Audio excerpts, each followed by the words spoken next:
dalam hidup itu yang paling penting sebetulnya memahami diri kita sendiri dulu, ya. Kekuatan kita, kelemahan kita, tujuan kita hidup mau kemana sebetulnya. Nah, ini yang kadang-kadang susah kita kalau di dalam masyarakat Jawa, hidup itu bisa mengalir saja, gelinding saja, ya. Ikut alirnya apa yang terjadi di luar sana.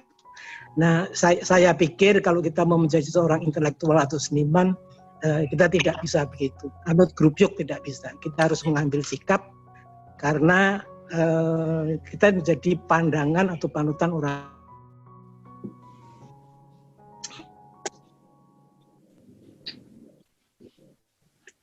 Bagus sekali merumuskan apa yang mereka peroleh sebagai mahasiswa, ya.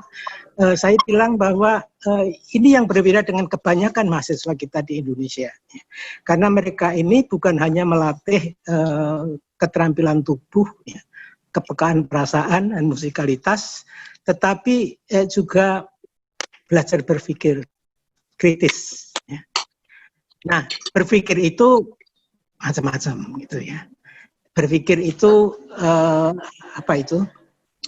Saya bilang ada 3 aspek yang mereka ini bisa merumuskan dengan baik. Yang pertama adalah berpikir secara reflektif, ya. Reflektif itu kita semua menjalani hidup, tetapi jarang sekali kita bisa merumuskan, oh hidup saya sudah 30 tahun, hidup saya sudah 50 tahun, apa sebetulnya yang sudah saya lakukan, apa yang belum,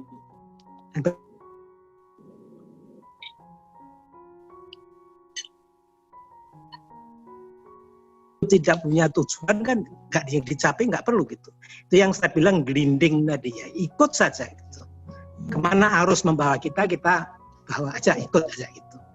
Nah, yang kedua, ya, bukan hanya reflektif menyikapi pengalaman atau kehidupan yang sudah kita lakukan, tetapi juga bisa berpikir kritis. Di dalam kehidupan, di dalam belajar itu ada yang kita cocok yang boleh kita ambil, ada yang kita tidak cocok yang tidak boleh, ya, tidak usah kita ambil kita itu. Ya, kita boleh tahu tapi tidak usah kita teladani, ya. Yang ketiga adalah menyarikan apa yang kita alami atau kita pikirkan atau kita pelajari. Jadi ini terbukti sekali bahwa dia bilang, oh oke. Jadi sebetulnya untuk memahami diri sendiri dan memahami hidup, ya, intinya di sana. Nah, itu yang saya bilang perjalanan tari saya itu arahnya ke sana gitu. Karena ada yang melakukan tari, yang penting ada aspek yang penting, ya, yang hanya untuk tari itu kan menghibur gitu, ya. Nah, ini berbeda apa yang akan dilakukan nanti kalau kita hanya melihat tari itu sebagai sesuatu yang menghibur. Gitu. Tidak ada kedalaman, tidak ada itu dan sebagainya. Nah, untuk bisa memahami itu, olah pikir itu penting sekali gitu. Yang saya lihat di Indonesia seringkali atau biasanya itu dipinggirkan gitu. Karena kalau kita mau menjadi penari, saya dulu latihan juga di studio, yang penting kita melatih tubuh kita. Kalau sudah bisa menguasai wirogo, wiromo, wiroso, bagaimana bergerak dengan baik, ya, melatih perasaan kita, ya, kemudian juga bisa musikalitas kita tahu, maka sudah cukup. Ada repertoar yang masih kita pelajari, ya. Kalau semakin banyak kita bisa mengimitasi atau melakukan seperti guru kita, ya, itu sudah cukup. Sudah bisa keluar negeri, ya, mana-mana duitnya banyak dan sebagainya, itu. Tapi ini tidak ada hubungannya dengan kemudian hidup kita, tujuan hidup kita apa sebetulnya. Nah, saya pikir kalau kita belajar di sanggar dan kita belajar di perguruan tinggi, harusnya berbeda gitu. Nah, berpikir itu penting sekali di situ, menghubungkan gitu. Nah, berpikir itu ada bermacam ragam.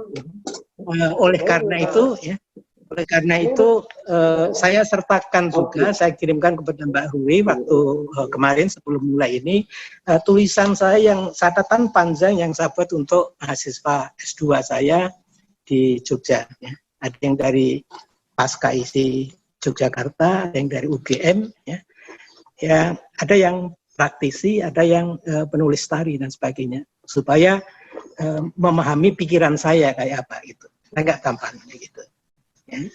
Jadi di dalam saya menyampaikan pikiran saya, arti tari bagi saya, dalam itu saya kutip satu pendapat dari Thomas Merton, ya.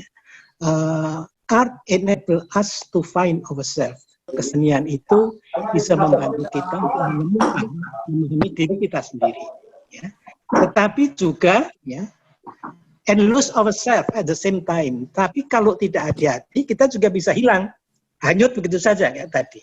Jadi melakukan saja, tapi tidak tahu posisi kita di mana, apa yang kita usul kayak apa. Urian itu yang di sana. Nah kemudian di dalam catatan saya, ya saya beri catatan kritis. Ini saya bertolak, ya, komentar dari mengamati tulisan mereka, apa yang mereka lakukan, ya, rencana kerja, menari dan sebagainya. Dan dua tulisan pakar. Yang pertama Mas Pak Bambang, Pak atau Yang atau apa nggak tahu saya ya. Saya panggilnya Mas Bambang Sugiarto, seorang ahli filsafat ya, yang sekarang mengajar di Universitas Parahyangan. Ya. Yang semua orang tahu, tapi biasanya orang pintar ini bisa merumuskannya dengan lebih baik. Jadi beliau bilang bahwa terlalu sering seni itu hanya dipahami seolah hanya urusan keindahan, hiasan, keterampilan, ataupun hiburan. Jadi saya ulangin ya, terlalu sering seni itu hanya dipahami seolah hanya urusan keindahan, hiasan, keterampilan, ataupun hiburan. Nah, ini kalau orang awam yang tidak mendalami seni, ya mandang gitu masih bisa dimaafkan. Tapi kalau seniman sendiri mengaku dirinya seniman, tetapi pikirannya hanya begitu, jadi tari itu ya, sesuatu yang dilakukan yang berhubungan dengan keindahan, hiasan, keterampilan, atau hiburan. Ya. Nah, kalau saya, ya saya sayangkan. Itu yang bilang kita tidak menggunakan pikiran kita dengan kritis dengan itu. Ya. Jadi, pemahaman kita tentang tari adalah superficial atau hanya lapisan luarnya saja, tetapi tidak sampai ke dalaman. Ya, gitu.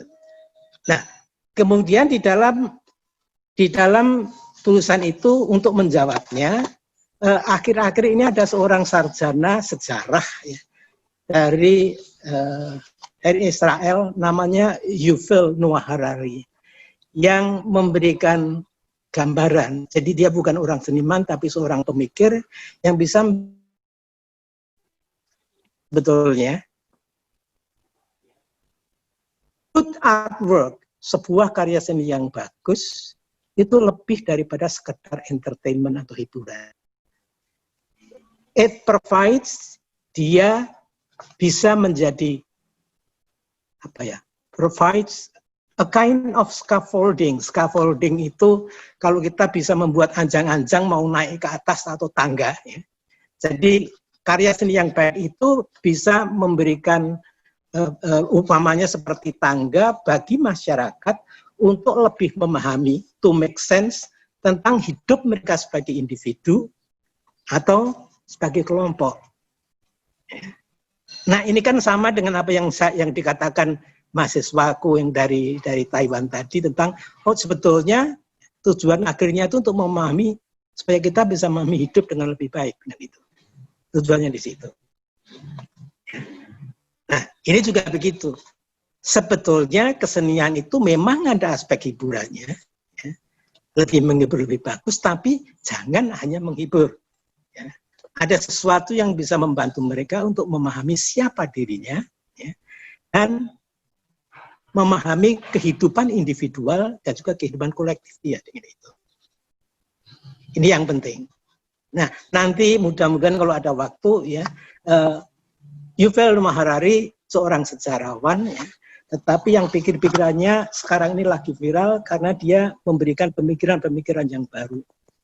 Jadi salah satunya misalnya ya, kalau di Indonesia atau di tempat lain yang banyak orang melihat sejarah itu adalah mempelajari apa yang sudah terjadi. Jadi studi tentang masa lampau. Nah, Harari bilang sejarah itu bukan studi tentang masa lampau, tetapi studi tentang perubahan. Setiap kali manusia berubah, manusia harus menyesuaikan diri. Nah, kemampuan yang penting yang sering kali kita lupakan adalah menghubungkan apa yang kita pelajari dengan kehidupan nyata yang kita alami sekarang ini. Nah, Harari menghubungkan begini. Nah, sekarang ini dengan pandemi COVID-19 yang terjadi dalam kita itu, sejarah itu mana? Gunanya untuk apa? Jadi dia bilang, dia menulis 3 buku. Buku yang pertama tentang Homo sapiens, tentang manusia. Dan yang kedua Homo Deus, ya. Yang subjudulnya adalah A Brief Story of the Future. Jadi sejarah untuk masa yang akan datang. Bagaimana dia melihat perubahan-perubahan besar ini supaya orang bersiap diri untuk masa yang akan datang. Ini bukan ramalan, ya, jadi bukan mistik atau ini, ya, tetapi dia berikan kupasan-kupasan yang rasional, ya, sehingga dia bisa memaparkan 2 pilihan misalnya. Kamu mau terus atau kamu mau punah. Jadi dia bilang juga mengkritis misalnya sekarang ini kita mempraktikkan demokrasi. Demokrasi itu semua orang boleh ngomong, ya, semua orang saling bantu-membantu, saling menolong dan sebagainya. Di dalam keadaan yang biasa, demokrasi itu berjalan dengan baik. Ya. Tetapi di dalam COVID terjadi, ya, bencana perubahan besar terjadi, demokrasi itu nggak jalan ternyata. Karena apa? Ya? Karena sekarang ini sebetulnya yang menjadi panglima dari kehidupan kita, yang kita menjadi arahan itu sebetulnya adalah ekonomi. Jadi sistem yang kita pakai, kita tiru dari Amerika itu adalah free markets, pasar bebas, keuntungan, duit itu nomor 1 pentingnya itu. Ya. Nah, pertimbangan ekonomi itu bisa berbeda sama sekali dengan pertimbangan kemanusiaan. Saya kemarin diberitahu lewat YouTube, ya, misalnya begini, sekarang ada COVID-19, yang rentan itu orang-orang macam saya, umur 60 ke atas itu rentan. Gampang ketularan, gampang mati, gampang terkena, dan sebagainya. Mbak Maria kalau dari itu masih muda, anak-anaknya kuat, ya, masih bisa selamat dari itu. Kalau itu mengenai orang-orang yang tua, ya, itu lebih rentan lagi. Itu. Nah, pikiran ekonomi, ya, orang tua di Indonesia itu jumlahnya hanya 9%. Anak-anak muda di bawah 40 tahun itu bisa 75%, 85%. Jadi kalau perhitungan ekonomi, ya, mau diselamatkan yang mana pilihannya? Yang 9% atau yang 45% atau 65%? Orang akan milih yang 65%. Artinya orang-orang tua dikorbankan aja deh. Ada gunanya meninggal dari itu dan sebagainya. Toh kita hidup ke depan, bukan hidup ke belakang. Pikiran ekonomi itu betul. Pikiran kemanusiaan, ya, itu enggak benar. Ya. Nah, ini yang sebetulnya, ya, menghadapi tantangan dan menghadapi pilihan itu penting. Jadi misalnya, ya, kalau pilihannya 1 atau 2, yang tua atau yang muda, ya oke. Ya, tua dikorban sebagainya. Tapi mungkin ada pilihan ketiga. Apa tidak ada jalan untuk menyelamatkan kedua-duanya? Kalau ini tidak pernah terpikirkan, dan menurut pikiran ekonomi atau pasar tidak itu ada dibuang pikiran itu. Nah, kesenian juga begitu. Tadi saya bilang masalah pentingnya berpikir. Berpikir yang sekarang diajarkan di sekolah itu adalah berpikir secara saintifik atau ilmiah, yang dorongannya itu adalah rasio, benar. Saya mendorong Anda untuk berpikir karena itu lemah sekali di Indonesia. Tetapi cara berpikir itu bukan hanya rasionalistis. Ada, kalau Anda membaca bukunya Pak Bambang Sugiharto, ya, ada bilang bahwa ada logika rasa. Ya. Jadi dia bilang bahwa kalau rasional itu dengan angka-angka, dengan bukti, dengan itu yang seringkali, ya, itu tidak masuk di kesenian karena kesenian tidak akan dibina, tidak akan itu untungnya nggak besar bina kesenian itu. Tetapi kalau memakai logika rasa, ya, ini akan berbeda. Seringkali orang susah menjelaskan sesuatu, tetapi kalau melalui kesenian itu jauh lebih gampang diterima. Itu. Ya. Nah, kalau kita masyarakat Indonesia itu hanya dididik untuk pikiran rasional, berpikir secara rasional saja, tapi menghilangkan pikiran yang kita warisi dari leluhur, logika rasa, ya, susah. Gitu. Ya. Hidup itu bukan hanya itu saja. Jadi ini yang menjadi susah. Itu. Nah, dia juga begitu, bahasa ilmiah. Ya. Di dalam kesenian itu ada yang disebut bahasa hati. Seringkali kita menasihati anak, saudara, teman, dan sebagainya, kita bisa ngomong salah kamu. Atau kita disuguhin ke teman, mertamu, dia bilang bahwa, ini mah enak, wah ini makan bakmi macam apa ini? Bakmi yang dia mungkin bilang paling enak di seluruh dunia, kita rasakan ini yang paling tidak enak di seluruh dunia. Kalau kita ngomong langsung bahwa ini nggak enak ini, kita beli aja deh kayak itu. Akan menyinggung perasaan. Bahasa rasa, bahasa hati itu akan berbeda. Bagi Anda yang sudah berumah tangga dan punya anak, ngomong dengan anak, ya, itu harus pakai bahasa mereka. Kalau tidak, ya, itu seringkali kenapa konflik ayah, ibu, anak, dan sebagainya terjadi. Kalau tidak ada negosiasi itunya, bahasa kreatif, imajinatif. Seringkali kita bertumpu pada apa yang terjadi di dunia, tetapi cara mengomongkannya, cara membawakannya harus kreatif dan imajinatif. Tidak dibawa blokosuto saja. Kalau ada adegan persetubuhan, misalnya di dalam sebuah cerita, di dalam sebuah tari, ya, saya pikir seniman yang baik tidak akan membawa dua orang laki perempuan bersetubuh di atas panggung. Tapi ditampilkan dengan cara yang kreatif, yang imajinatif, orang ngerti. Apakah pakai bayang-bayang, pakai apa, nggak usah saran itu. Karena manusia cerdas dengan itu. Ya. Nah, bahasa ini juga harus dikembangkan. Nah, problemnya sekarang, ya, saya bilang bahwa kalau mendidik penari lebih kepada teknik tubuh, tapi kepekaan rasa atau kepekaan pikiran tidak dipakai, maka gerakan akrobatik yang dipentingkan. Koreografi juga begitu. Yang penting adalah shape and form. Bentuk atau wujud yang bagus, yang indah, warna-warni, dan spektakuler. Tapi bukan bahasa hati yang menyapa, yang menyentuh haru. Yang penting. Nah, kalau seniman saja tidak paham itu, ya, apalagi. Kemudian seniman menetapkan diri bahwa, loh ini kita kan jualan, jadi harus melayani apa yang diminta oleh masyarakat. Itu kalau logikanya, logika pasar. Itu. Apakah kesenian, seni tari misalnya, akan kita pahami sebagai dengan logika pasar, jadi kita ikut merayakan, kita ikut membunuh perkembangan tari dan kemanusiaan, itu, atau kita berpikir berbeda.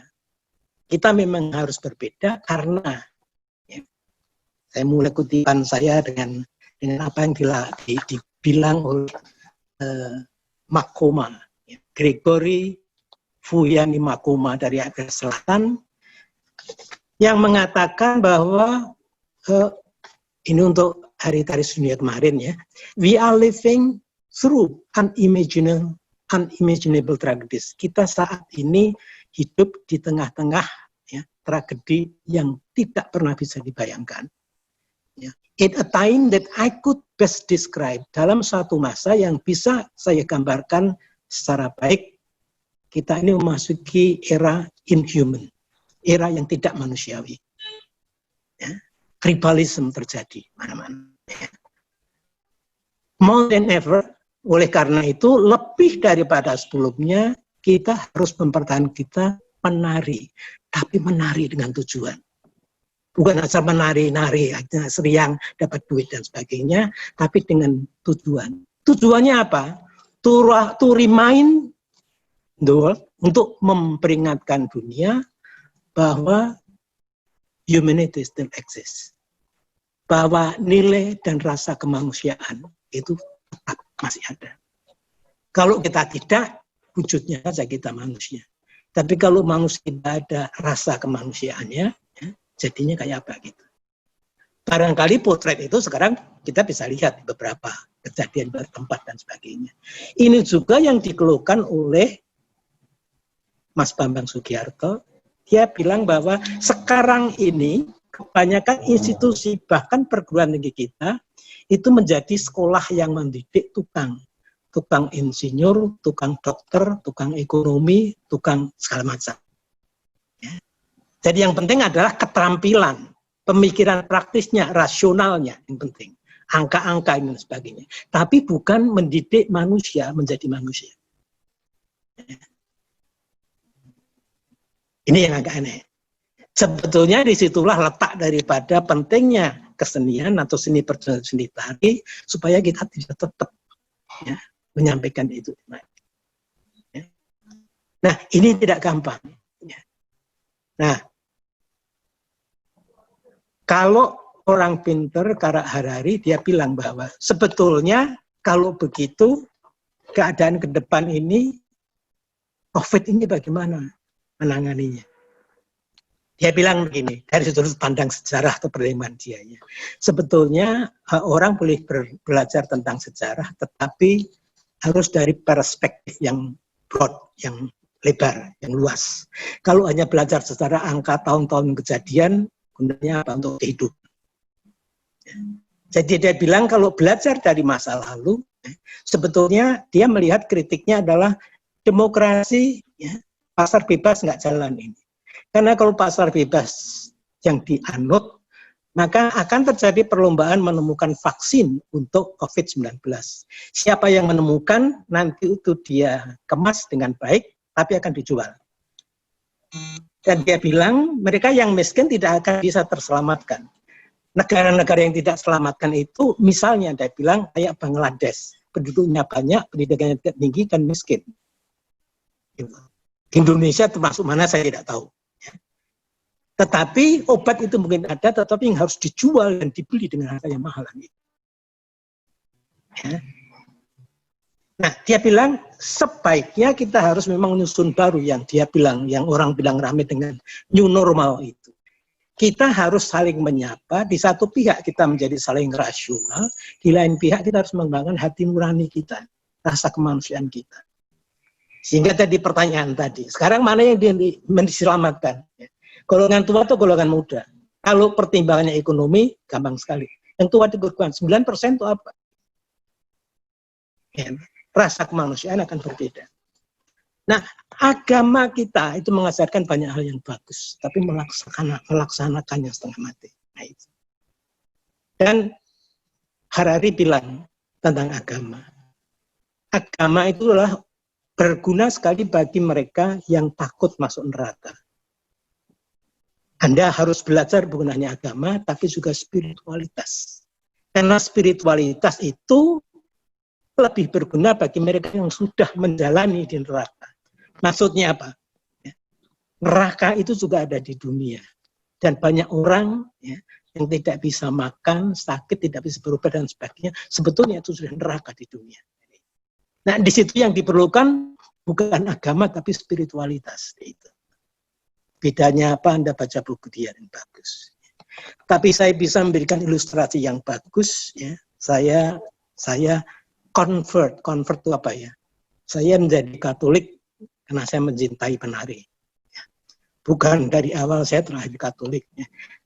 Ketika saya dibaptis, saya bertanya kepada Romo atau pembimbing saya, Romo saya mau menjadi Katolik, tapi alasannya praktis. Saya jatuh cinta pada seorang gadis dan dia Katolik. Dia hanya bilang saya bisa kawin dengan dia kalau saya menjadi Katolik. Dan Romonya bilang bahwa alasan kamu menjadi Katolik tidak penting, sesudah menjadi Katolik apa ya? Itu yang lebih perlu dari itu. Nah, saya kemarin dapat edaran ya, satu film terbaik yang menang di dalam festival film agama Katolik. Ya. Peristiwanya tentang seorang pastor muda. Ya. Judulnya Confession atau pengakuan dosa. Ya. Biasa. Tapi yang menarik begini, ada seorang tua yang sangat kaya. Ini kebetulan diambilnya di Korea, ya, jadi Katolik tapi di Korea, yang dia mengaku dosa bahwa dia sudah melakukan hal yang sebetulnya dosa besar karena menyebabkan kematian seorang.